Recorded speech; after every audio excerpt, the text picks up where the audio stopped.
Good evening. I'm Hany Ragy. I'm from the National Heart Institute, and I'm honored to share what was important in coronary artery disease in 2020 in just 2 slides. I'll share this with you.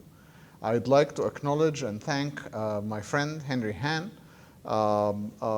who's ambassador for ISCARDIO in Asia, and who helped me by preparing those slides for me.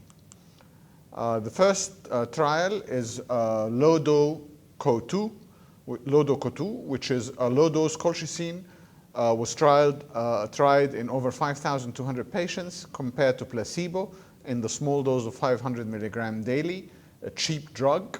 The primary outcome was a composite of a cardiovascular death, spontaneous myocardial infarction, ischemic stroke, and ischemia-driven coronary vascularization. And the primary endpoint was significantly reduced from 9.6 in the placebo group to 6.8 in the colchicine group, and this was highly statistically significant. The patients who received colchicine has a lower risk of composite cardiovascular events, similar rates of death, slightly higher rate of non-cardiac deaths, which is something that we should look at. The second trial was very interesting because it tried a new indication for trimetazidine, a commonly used drug with very few side effects, which was to reduce events in angina patients with recent successful PCI. It was called the AT-PCI trial, and this trial was a negative trial. It failed to reach its endpoint. Trimetazidine did not help reduce events in patients with angina. After successful PCI, it showed no benefit compared to the placebo. One of the possible causes of this was actually the very low incidence of events in both arms. And sometimes when you have this very low incidence of events, you don't get statistical benefit. The third trial was interesting, which was using early coronary CT in patients who suspected or provisionally diagnosed acute coronary syndrome, which is the rapid CTCA trial. Basically, they did a CT angio for patients to see if it's going to help improve outcomes. Early CT in intermediate and high-risk patients with suspected acute coronary syndromes at the emergency department, obviously in hospitals which have this facility.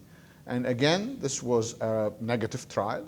There was no difference in all-cause deaths or subsequent MIs, and no effect on the overall treatment or prevention of ACS or one-year outcomes. It's worth mentioning that there was a bit modest cost reduction in the patients who underwent CT, because CT identified about 50% of patients who had non-obstructive coronary artery disease. And obviously these patients did not go for angiograms, and so there was some kind of rationale for reducing cost, but no impact on outcomes.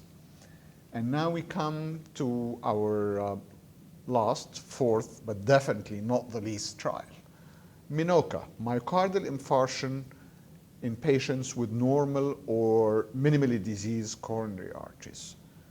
A real dilemma which we have been looking at for years. And as we know that this condition, MINOCA, is actually commoner in women. So in this study, a combination or either of OCT and CMR, MRI, were done in women with MINOCA. And it was very interesting because coronary OCT findings actually identified a culprit lesion for the infarction in almost half the patients, half the women who seemed to have angiographically normal or minimally diseased, angiographically minimally diseased coronary arteries. And this is extremely important. And it shows that we should use imaging. And cardiac MRI showed that these women indeed did have an infarction. It actually showed abnormalities in 74% of these patients, of these women. So only less than 25% of the CMRs were normal in these women. So the findings support a role for OCT on top of CMR, which is already urged by guidelines. How outcomes might change remains unclear, but obviously, those lesions, maybe some of them were going to be revascularized. Maybe there will be a very intense secondary prevention when people realized how serious this is, and there are actually ruptured plaques. And this is very important for me personally, because this shows how far we have come from the days where people used to send away women with chest pain, send them home and tell them that it was psychological. It was a disaster. And I'm really happy we're finding those findings like the Minoka HARP, which allows us to extend treatment to all patients, regardless of gender, regardless of anything else, equally and with the same degree of care. It was recently, the paper was published in Circulation. It was by Reynolds and colleagues. The Minoka HARP trial is the last trial I present now, and I would like to thank you very much.